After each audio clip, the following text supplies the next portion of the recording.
Vincent Hervouet, on parle d'abord avec vous de la crise politique en Allemagne. Angela Merkel n'a sans doute jamais été aussi mise en difficulté depuis le début de son règne. Oui. Ouais, vous avez tout à fait raison. Elle vit une forme d'agonie politique. Ça peut durer, mais le pronostic vital est engagé. En 2016, elle a été applaudie quand elle a ouvert les bras aux migrants. C'est l'époque où les Allemands accueillaient avec des bouquets de fleurs les trains qui remontaient des Balkans. Et puis, l'opinion a vrillé.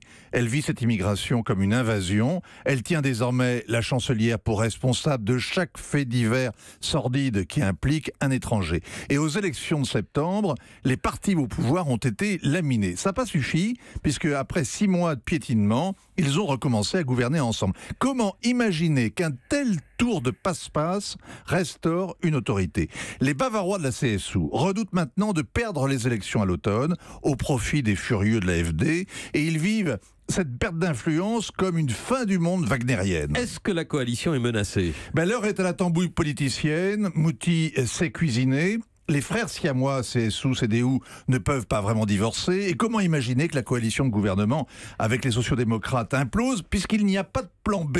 Si les Allemands retournent aux urnes, les populistes de l'AfD en profiteront. Il y a peut-être une solution de rechange, un plan M comme Merkel, qui consisterait à la pousser dehors. 10 ans, ça suffit, et l'idée fait son choix. On dit aussi que les Verts, les écolos seraient candidats pour retour au gouvernement. L'Europe risque-t-elle d'imploser, Vincent? Angela Merkel le prétend, le refoulement d'immigrants sans papier pourrait entraîner une paralysie générale, c'est le scénario catastrophe. La version soft met le Conseil européen dans 15 jours au défi de trouver enfin une politique commune de l'asile et de renforcer le contrôle des frontières extérieures. Les accords de Schengen, le règlement de Dublin, Frontex, tout ça, ça a été pensé dans un autre monde il y a 20 ans et tout ça, c'est caduc.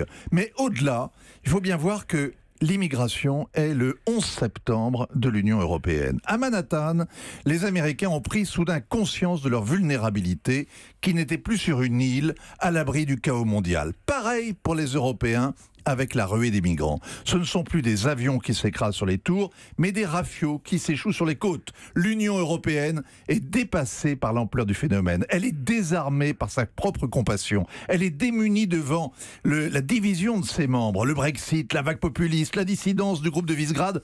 Tout ça, ce sont des coups de boutoir liés à l'immigration. Le monde entier veut faire de l'Europe sa résidence et le syndicat des copropriétaires est aux abonnés absents.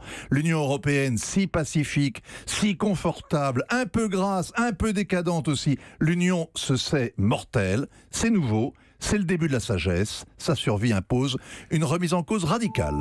Europe 1.